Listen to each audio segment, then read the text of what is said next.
Ganito po yung basurahan dito sa Sweden. Ito yung may kulay na mga bote. Walang kulay na mga bote.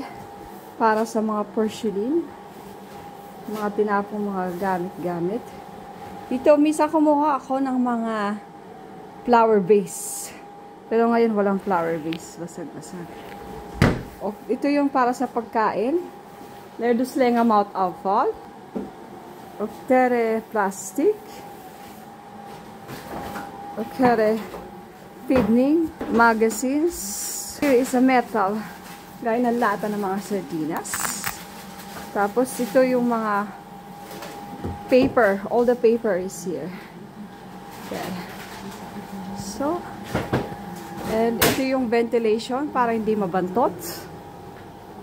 At yung mga green po na to is para sa mga sinusunog. So, thank you. Panggabi ako ngayon. Tapon ng basura.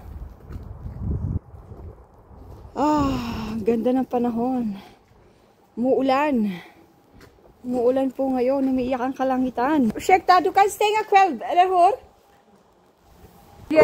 Jättebra, tack. Hej då. Bike na ulit.